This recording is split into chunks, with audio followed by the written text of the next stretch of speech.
Köszönöm, State Secretary, thank you. The one word of Hungarian I know.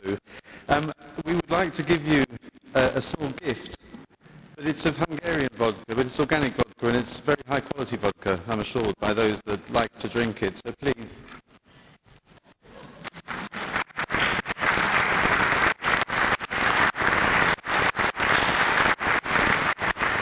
As I say, it's high quality organic vodka.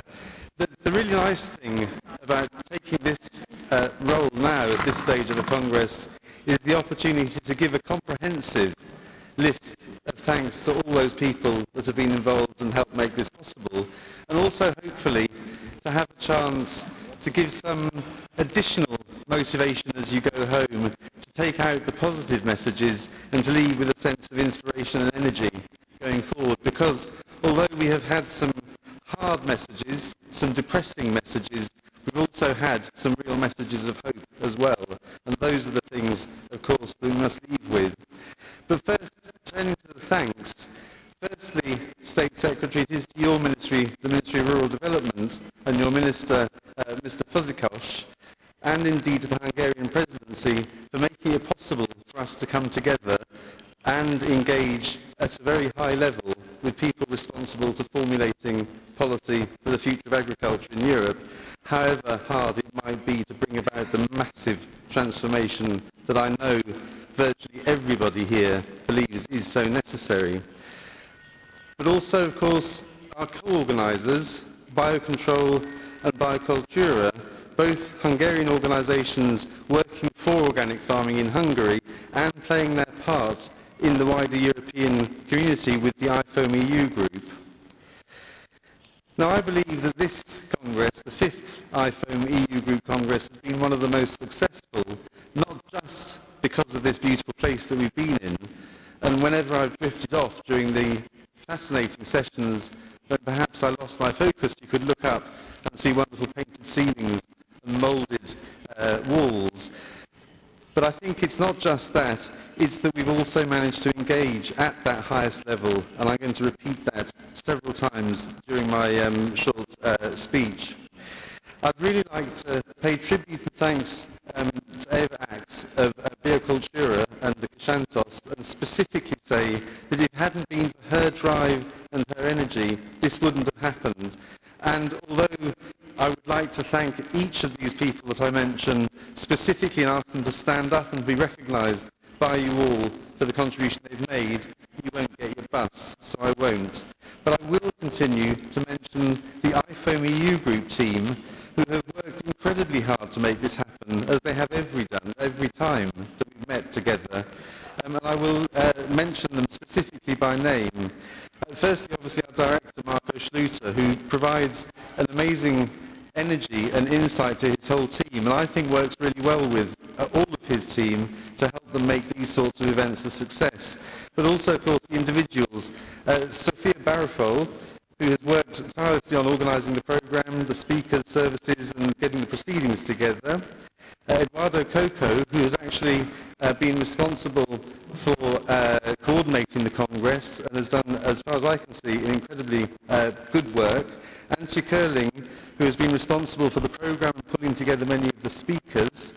Stephen Meredith, who's been responsible for helping editing the proceedings, which I think is a useful document to go away with and keep beside you to remind you of what you've been thinking and talking about. Angela Morel Perez, who's been responsible for the detailed administration, making sure that the registration has been done successfully, and we all know where we're meant to be and when we're meant to be, which I think has been a remarkable success as well.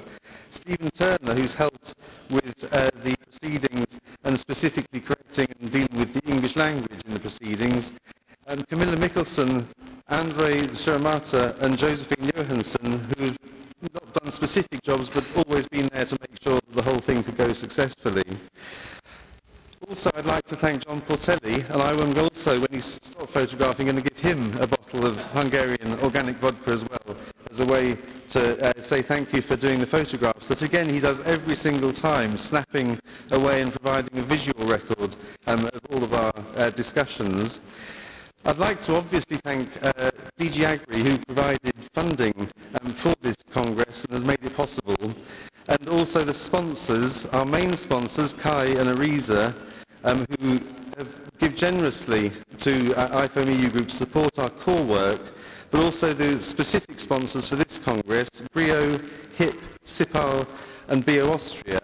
And I think I'd like to say that to anyone that would like to sponsor future events and gain successful visibility at the highest level in Europe, we really need your support, both through sponsorship and also through membership. So anyone who's not a member, see Marco, and hopefully you'll join forthwith. Now, we've had over 300 people here. The three workshops, I would like to take a take-home message from each of them. The first workshop, I think we need to think more about the further development of policy in new member states, and I think the challenges in new member states are particularly clear. It is not so straightforward what we need to do, and encouraging local markets and private and government policy initiatives is absolutely vital. Secondly, clearly the CAP discussions are ongoing, and we want it to come true that organic farming will take the main stage, as promised on this platform, and we must work to make sure that happens. And thirdly, in terms of consistent policy, the Commission is engaged in a process of evaluation of the European Action Plan, and we must seek that it does ensure that in the future there is a consistent policy framework. Without that, I think we have clearly concluded it's not possible to make real progress. Now, I believe that the commitments that Commissioner Cioloş made weren't empty promises, and he admitted himself that he'll do what he can, but the battle is not yet won. I think he spoke with passion and commitment, and I think you'll all agree that we were lucky to have that recorded on video. And what I suggest is that we can't give up our need to lobby politicians and institutions within Europe and in our own countries, and build up the strong civil society movements with others that are on a shared path, environmental groups, social groups, even I would suggest faith communities, religious communities whose scriptures dictate care for the earth, care for the planet, care for each other and care for animals. We're also partners with the Agricultural and Rural Convention, ARC 2020, and there's a conference of this network in which we're participating on the 13th of July in Brussels. Minister Fazekas made some rather bold statements about the limits to growth that we have before us, and I'd like to remind you again that we have those recorded on video, and I think it's important that we help him recognise that the conclusions of those very hard statements, where food will not be transported in the future because the oil ran out. It was a minister of a European member state that said that, and I think a lot of people here also shared that view. So clearly, I believe that this issue of changing lifestyles is absolutely essential. In a sense, we're part of a revolution, and that revolutionary change is needed urgently, but we know in a democracy that change happens in more incremental ways. And I think that's my main point that I'd like to leave with. If we're mainstreaming sustainability, if we are actually getting the high-level buy-in from politicians and other civil society organisations that a lifestyle change is necessary and possible, then we need to find ways to trigger those opportunities. Now, in my view, the environmental movement has been great at pointing out that we're on a path to eternal destruction and damnation, that there is no future, that we've reached the limits to growth. And I think often at congresses like this, as with one of the plenary speeches this afternoon, we're reminded of the problems endlessly, and I think we all know them well enough. What I think we need to really remind ourselves is the need to promote the positive examples.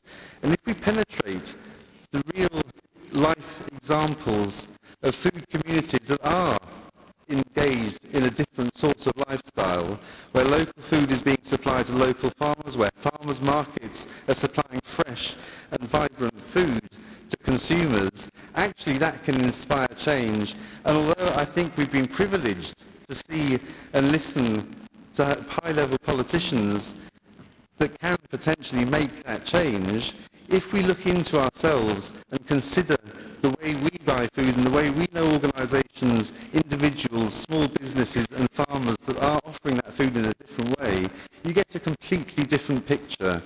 So on the one hand, I recognise that our role in the IFOM EU group is to